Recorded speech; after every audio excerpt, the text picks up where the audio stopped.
ഒറ്റൊരു പുസ്തകത്തിന് ഒരു രാജ്യത്തെ മുഴുവൻ ഒരുമിച്ച് നിർത്താൻ പറ്റുമോ? കേൾക്കുമ്പോൾ ഒരുപക്ഷെ അതിശയം തോന്നാമല്ലേ? പക്ഷേ നമ്മൾ ഇന്ത്യൻ ഭരണഘടനയെക്കുറിച്ചാണ് സംസാരിക്കുന്നതെങ്കിൽ ഉത്തരം അതെ എന്നുതന്നെയാണ്. അപ്പം ഇതെങ്ങനെയാ സാധിക്കുന്നത്? ഇതൊരു വെറും നിയമപുസ്തകമാണോ? അല്ലേയല്ല. ഇത് നമ്മളെപ്പോലെ 140 കോടി ജനങ്ങളെ ഒരുമിപ്പിക്കുന്ന ഒരു വലിയ രാജ്യത്തിന്റെ കഥയാണ്. അപ്പം നമുക്കിതിന്റെ ഉള്ളിലേക്ക് ഇറങ്ങിച്ചെന്നാലോ? അപ്പോ നമുക്കൊരു ചോദ്യത്തിൽ നിന്ന് തന്നെ തുടങ്ങാം, അല്ലേ? ഒരു രാജ്യത്തെ ഏറ്റവും പ്രധാനപ്പെട്ട പുസ്തകം അതേതായിരിക്കും? ഒരു പക്ഷേ മതഗ്രന്ഥങ്ങളാവാം, അല്ലെങ്കിൽ ചരിത്രപുസ്തകങ്ങളായിരിക്കാം, അതോ ഇനി വേറെന്തെങ്കിലും. നിങ്ങൾ എപ്പോഴെങ്കിലും ഇതിനെപ്പറ്റിയൊന്ന് ആലോചിച്ചു നോക്കിയിട്ടുണ്ടോ? നിങ്ങളുടെ മനസ്സിൽ ഒരുപാട് ഉത്തരങ്ങൾ വന്നിട്ടുണ്ടാവും.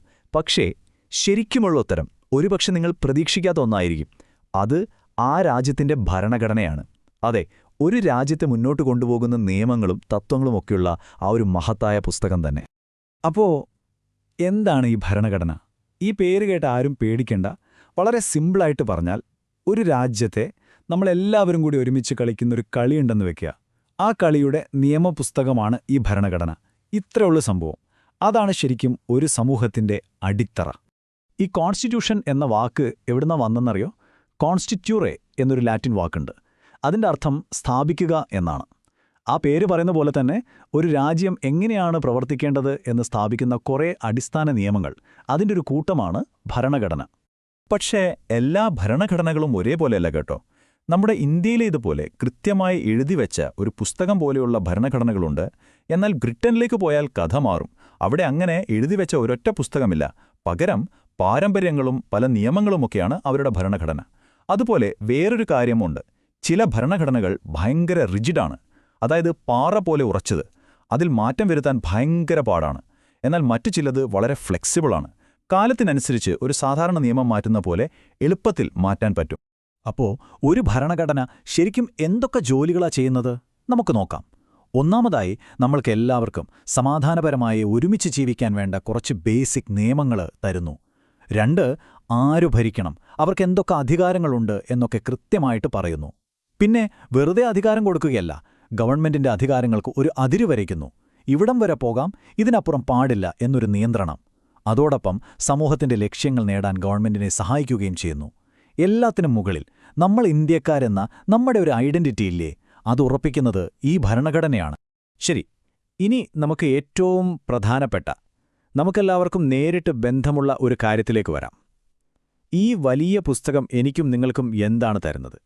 അതുപോലെ ഒരു പൗരൻ എന്ന നിലയിൽ നമ്മളിൽ നിന്ന് എന്താണ് തിരികെ ആവശ്യപ്പെടുന്നത്? ഇതൊരു കൊടുക്കൽ വാങ്ങൽ പോലെയാണ്. നമ്മുടെ ഇന്ത്യൻ ഭരണഘടന 6 പ്രധാനപ്പെട്ട ഉറപ്പുകളാണ് നമുക്ക് തരുന്നത്. നമ്മളതിനെ മൗലിക അവകാശങ്ങൾ എന്ന് പറയും. എന്തൊക്കെയാണെന്നല്ലേ?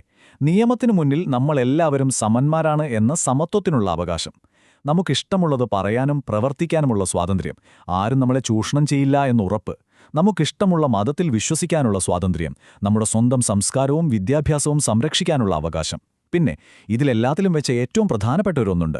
ഈ പറഞ്ഞ അവകാശങ്ങൾ വല്ലതും ആരെങ്കിലും ലംഘിച്ചാൽ അതിനെ കോടതിയിൽ പോയി ചോദ്യം ചെയ്യാനുള്ള അവകാശം. നമ്മുടെ ഭരണഘടനയുടെ മുഖ്യശില്പി ഡോക്ടർ ബി.ആർ. അംബേദ്കർ ഇതിനെക്കുറിച്ച് പറഞ്ഞൊരു വാക്കുണ്ട്. എന്താണെന്നറിയോ? നമ്മുടെ അവകാശങ്ങൾ ലംഘിക്കപ്പെട്ടാൽ കോടതിയെ സമീപിക്കാനുള്ള ആ അവസാനത്തെ അവകാശമുണ്ടല്ലോ, അത് വെറും ഒരു അവകാശമല്ല, അത് ഈ ഭരണഘടനയുടെ ഹൃദയവും ആത്മാവുമാണെന്ന്. അത്രയ്ക്ക് പവർഫുള്ളാണ് ആശയം. ഇവിടെ നമ്മളൊരു പ്രധാന വ്യത്യാസം മനസ്സിലാക്കണം. മൗലികാവകാശങ്ങൾ എന്ന് പറയുന്നത് നമുക്ക് കിട്ടുന്ന ഉറപ്പുകളാണ്. അത് കിട്ടിയില്ലെങ്കിൽ കോടതിയിൽ പോയി ചോദിച്ചു വാങ്ങാം, അതായത് അവ ജസ്റ്റിഷ്യബിൾ ആണ്. എന്നാൽ നിർദ്ദേശക തത്വങ്ങൾ എന്ന് പറയുന്ന വേറൊരു സംഗതിയുണ്ട്. അതങ്ങനെയല്ല. അത് ഒരു നല്ല ഭരണം നടത്താൻ സർക്കാരിന് കൊടുക്കുന്ന ചില നിർദ്ദേശങ്ങളാണ്, ഒരു വഴികാട്ടി പോലെ. ഇങ്ങനെയൊക്കെ ചെയ്താൽ നന്നായിരിക്കുമെന്നേയുള്ളൂ. അത് നടപ്പാക്കിയില്ല എന്ന് പറഞ്ഞ് നമുക്ക് കോടതിയിൽ പോകാൻ പറ്റില്ല. അപ്പോൾ അവകാശങ്ങളെക്കുറിച്ച് നമ്മൾ ഒരുപാട് സംസാരിച്ചു. പക്ഷേ ഏതൊരു നാണയത്തിനും 2 വശങ്ങളില്ലേ? അതുപോലെയാണിതും. ഒരു വശത്ത് അവകാശങ്ങൾ, മറുവശത്ത് നമ്മുടെ കടമകൾ. 1976-ൽ ഭരണഘടനയിലേക്ക് കൂട്ടിച്ചേർത്ത 11 മൗലിക കർത്തവ്യങ്ങളുണ്ട്. നമ്മുടെ ദേശീയ പതാകയെ ബഹുമാനിക്കുന്നത് തൊട്ട് പൊതുമുതൽ നശിപ്പിക്കാതെ സംരക്ഷിക്കുന്നത് വരെ. ഒരു ഇന്ത്യൻ പൗരൻ എന്ന നിലയിൽ ഈ രാജ്യത്തോട് നമുക്കുള്ള ചില ഉത്തരവാദിത്തങ്ങളെക്കുറിച്ച് ഓർമ്മിപ്പിക്കുകയാണ് ഈ കർത്തവ്യങ്ങൾ. ഓക്കെ, ഇനി നമുക്ക് ഗവൺമെന്റിന്റെ ഘടനയെപ്പറ്റി സംസാരിക്കാം. ഇവിടെ ഒരു വലിയ ചോദ്യമുണ്ട്.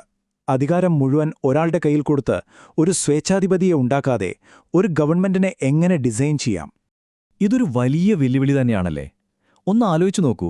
ഒരു ഗവൺമെന്റിന് രാജ്യം ഭരിക്കാൻ ആവശ്യത്തിന് പവർ കൊടുക്കണം. എന്നാൽ ആ പവർ കൂടിപ്പോയി അതൊരു രാക്ഷസനെ പോലെ നമ്മളെ തന്നെ തിരിഞ്ഞുകൊത്താനും പാടില്ല. അപ്പോൾ എങ്ങനെയാണ് ഈ ഒരു ബാലൻസ് കണ്ടെത്തുക? ഇതിനുള്ളൊരു ബ്രില്യന്റ് പരിഹാരമാണ് നമ്മുടെ ഭരണഘടനാ ശില്പികൾ കണ്ടെത്തിയത്.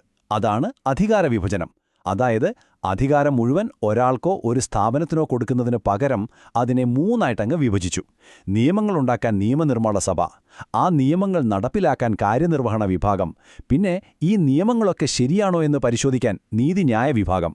ഇതിന്റെ ഗുണമെന്താണെന്ന് വെച്ചാൽ ഇതിൽ ഒരു വിഭാഗം എന്തെങ്കിലും തെറ്റ് കാണിച്ചാൽ മറ്റേ രണ്ട് വിഭാഗത്തിനും അവരെ നിയന്ത്രിക്കാൻ പറ്റും. ഒരു ചെക്ക് ആൻഡ് ബാലൻസ് പോലെ. ഇനി നമുക്ക് നമ്മുടെ ഭരണഘടനയുടെ പിറവിയുടെ ആവേശകരമായ കഥയിലേക്ക് കടക്കാം. ലോകത്തിലെ ഏറ്റവും നീളമുള്ള എഴുതപ്പെട്ട ഈ ഭരണഘടന അതെങ്ങനെയാണ് ജനിച്ചത്? നമുക്ക് നോക്കാം. ഇതൊരു വെറും ടൈം ലൈനല്ല, ഒരു പുതിയ രാജ്യം ജനിക്കുന്നതിന്റെ കഥയാണിതിലുള്ള ഓരോ തീയതിയും. 1946 ഡിസംബർ 9 ആ വലിയ ദൗത്യം തുടങ്ങി. പിന്നീട് നെഹ്റുവിന്റെ ലക്ഷ്യപ്രമേയം വന്നു, അംബേദ്കറുടെ നേതൃത്വത്തിൽ ഡ്രാഫ്റ്റിംഗ് കമ്മിറ്റി വന്നു, ഒരുപാട് ചർച്ചകൾ, ഒരുപാട് സംവാദങ്ങൾ. ഒടുവിൽ 1949 നവംബർ 26 നമ്മുടെ ഭരണഘടന പൂർത്തിയായി. പിന്നെ നമ്മൾ കാത്തിരുന്നത് 1950 ജനുവരി 26 വരെയാണ്. അന്ന് ഇന്ത്യ ഒരു സ്വതന്ത്ര പരമാധികാര റിപ്പബ്ലിക് ആയപ്പോൾ ഈ പുസ്തകം നമ്മുടെ രാജ്യത്തിന്റെ നിയമമായി മാറി. 2 വർഷം 11 മാസം 18 ദിവസം. ഒന്നാലോചിച്ചു നോക്കിയേ, അത്രയും കാലമെടുത്താണ് ഈ പുസ്തകം എഴുതി തീർത്തത്. ഒരു രാജ്യത്തിന്റെ ഭാവിയെക്കുറിച്ചുള്ള ഓരോ വാക്കും വാക്യവും എത്ര ആഴത്തിൽ ചർച്ച ചെയ്തിട്ടുണ്ടാവുമല്ലേ? ഇതൊരു ധൃതി പിടിച്ച് ചെയ്ത ജോലിയേ അല്ല, അതൊരു തപസ് തന്നെയായിരുന്നു. ഈ വലിയ പരിശ്രമത്തിന് ചുക്കാൻ പിടിച്ചത് ഡ്രാഫ്റ്റിംഗ് കമ്മിറ്റിയുടെ ചെയർമാനായിരുന്ന ഡോക്ടർ BR അംബേദ്കർ ആയിരുന്നു. അതുകൊണ്ട് തന്നെയാണ് നമ്മൾ അദ്ദേഹത്തെ ഇന്ത്യൻ ഭരണഘടനയുടെ മുഖ്യശില്പി എന്ന് വിളിക്കുന്നത്. ഇനി നമ്മുടെ ഭരണഘടനയുടെ ഏറ്റവും മനോഹരമായ ഒരു പ്രത്യേകതയെക്കുറിച്ച് പറയാം. അതൊരു കടൽ പോലെയാണ്. ലോകത്തിന്റെ പല ഭാഗത്തു നിന്നുമുള്ള നല്ല ആശയങ്ങൾ എന്ന നദികൾ അതിലേക്കൊഴുകിയെത്തി. ലോകത്തെവിടെ നല്ല ആശയങ്ങളുണ്ടോ അത് സ്വീകരിക്കാൻ നമ്മുടെ ഭരണഘടനാ ശില്പികൾക്ക് ഒരു മടിയുണ്ടായിരുന്നില്ല. അതുകൊണ്ട് തന്നെ ഇതൊരു വെറും അച്ചടിച്ച പുസ്തകമല്ല, കാലത്തിനനുസരിച്ച് വളരാനും മാറാനും കഴിവുള്ള ജീവനുള്ള ഒരു ഡോക്യുമെന്റാണ്. ഉദാഹരണത്തിന് നമ്മൾ അമേരിക്കയിൽ നിന്ന് എന്തെടുത്തു? ഓരോ പൗരനും വേണ്ട മൗലികാവകാശങ്ങൾ എന്ന ആ ഒരു കിടിലൻ ആശയം അതവിടെ നിന്നാണ്. പിന്നെ ബ്രിട്ടൻ, നമ്മൾ ഇന്ന് കാണുന്ന ഈ പാർലമെന്ററി സിസ്റ്റമില്ലേ, അത് നമ്മൾ കടം കൊണ്ടത് അവരിൽ നിന്നാണ്.